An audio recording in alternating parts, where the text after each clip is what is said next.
Sahabat rohani yang dikasihi Tuhan, Shalom. Sebelum kita memasuki renungan ini, mari kita berdoa.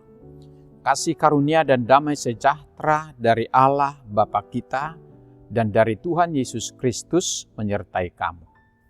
Amin. Firman Tuhan renungan bagi kita pada saat ini diambil dari 2 Timotius pasal 3 ayat 16 sampai 17. Demikian dikatakan.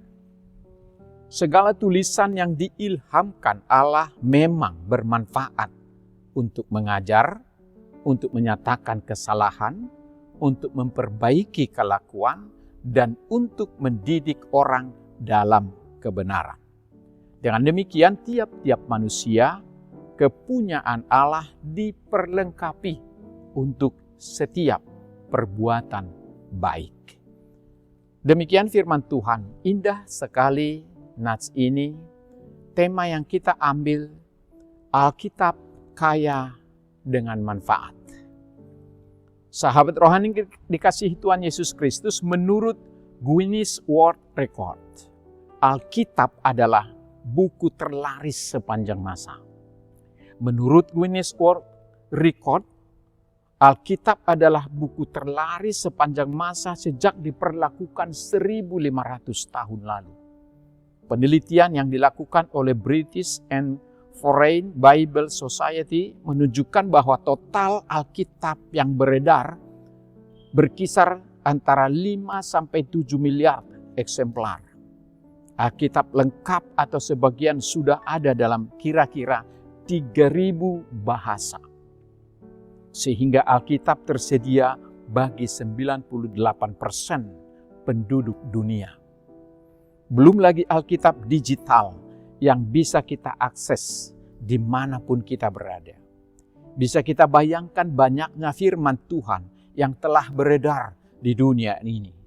Bukankah peredaran Alkitab seharusnya membuat manusia semakin banyak berperilaku baik? Agama-agama semakin menunjukkan perkembangan dengan semakin banyaknya pengikut, tetapi tidak berbanding lurus dengan perilaku yang lebih baik. Apa yang terjadi dengan dunia ini? Apakah agama yang gagal menciptakan atau membentuk orang-orang baik? Atau manusia yang tidak mau berubah oleh kepercayaan yang dianut? Sahabat rohani yang dikasihi Tuhan Yesus, banyak orang menyebutkan diri sebagai orang Kristen, termasuk kita semua. Alkitab menyajikan perspektif tentang seorang Kristen, yaitu orang yang berperilaku dan hatinya mencerminkan karakter Kristus. Satu pertanyaan yang perlu kita renungkan saat ini adalah, apakah kita sudah memenuhi kualifikasi sebagai seorang pengikut Kristus yang sejati? Hal ini perlu kita renungkan bersama. C.S. Lewis, seorang penulis Kristen, pernah mengatakan bahwa seorang Kristen memiliki keunggulan dibanding dengan orang yang beragama lain. Di mana keunggulannya?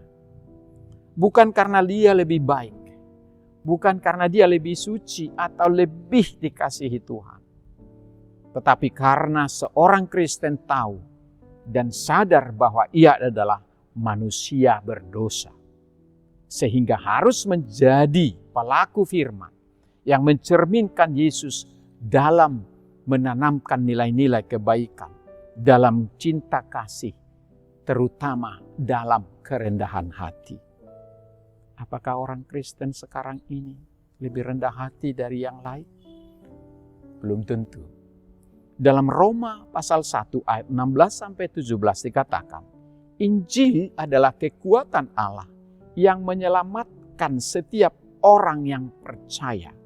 Sebab di dalamnya nyata kebenaran Allah yang bertolak dari iman dan memimpin kepada iman. Seperti ada tertulis, orang benar akan hidup oleh iman. Inilah perbedaan kita sebagai pengikut Kristus, yaitu iman yang disertai dengan perbuatan. Yakobus mengatakan iman tanpa perbuatan pada dasarnya adalah iman yang mati. Iman yang hidup berarti adalah iman yang berbuah-buah kebaikan. Sahabat rohani yang dikasihi Tuhan Yesus Kristus, pergeseran sikap tentang Alkitab bukanlah fenomena terisolasi. Budaya zaman ini menjadi begitu terpaku pada upaya untuk menyesuaikan diri dengan orang banyak sehingga kita bisa sepenuhnya kehilangan prinsip pentingnya Injil. Krisis identitas. Seorang ayah dan putranya tinggal di sebuah tempat peternakan. Setiap pagi, sang ayah selalu membaca Alkitab. Suatu hari putranya bertanya, "Ayah selalu membaca Alkitab, tapi tidak selalu mengingat semua isinya. Lalu apa gunanya kita membaca Alkitab setiap hari?"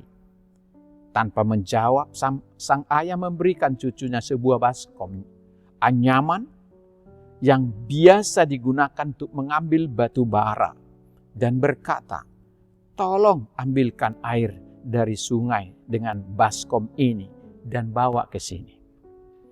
Putranya berlari, tetapi airnya selalu habis sebelum ia sampai di rumah.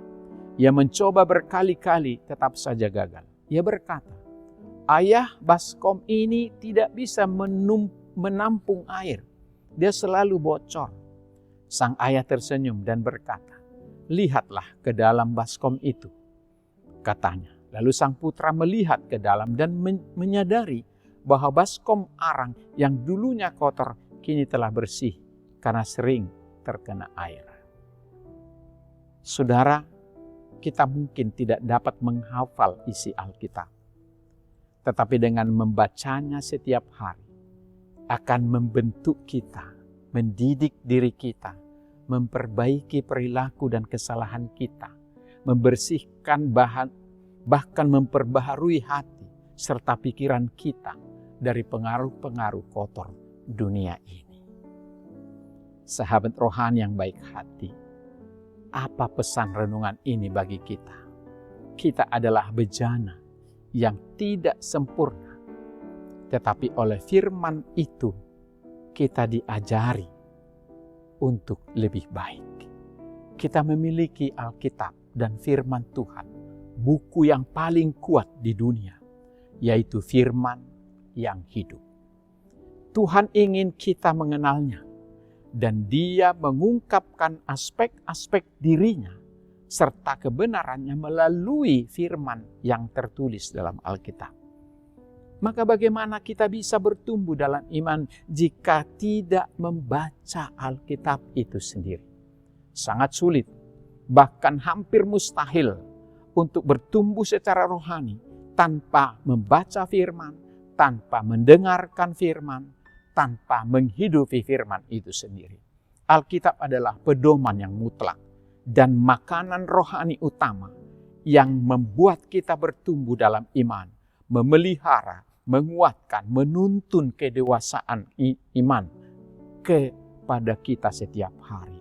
Dan oleh karena itulah penting sekali kita maknai nas kita yang menjadi renungan.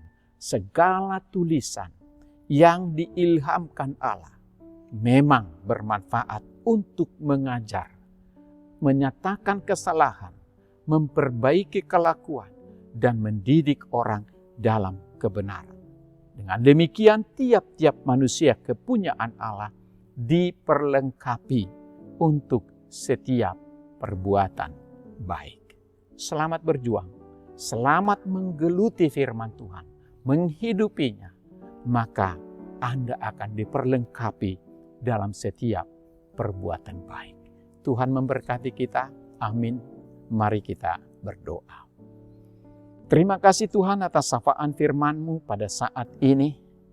Begitu indah mengingatkan kami akan manfaat dari firman Tuhan yang membuat kami semakin mengerti karena firman itu mengajar dan membuat kami semakin sadar diri karena Dia menyatakan kesalahan dan membuat kami merubah perilaku untuk jauh lebih baik, karena Dia memperbaiki kelakuan, dan untuk membuat kami cerdas, berhikmat, karena Dia mendidik orang dalam kebenaran. Dan demikian kami menjadi manusia yang diperlengkapi Allah melalui firman untuk berbuat yang baik. Jika firman-Mu pedoman hidup kami, maka buah-buah kebaikan akan mengalir dari diri kami. Ajarlah kami Tuhan untuk selalu rajin dan setia membaca dan mendengarkan, bahkan menghidupi firman Tuhan, supaya kami berbahagia. Berkati kami hari ini bersama anak-anak dan cucu keluarga kami semua. Lindungi, jagai kami dari segala mara bahaya, sembuhkan dari sakit penyakit, dan kuatkan ketika kami menghadapi banyak persoalan, dan beri hikmat untuk mengambil setiap keputusan. Berikan kami sukacita dari firman-Mu untuk selalu mampu melihat orang lain dan saling mengasihi. Terima kasih Tuhan, ampuni kami dari segala dosa kami dan layakkan kami hidup seturut dengan kehendak-Mu. Dalam nama Yesus Kristus kami berdoa dan mengucap syukur. Amin.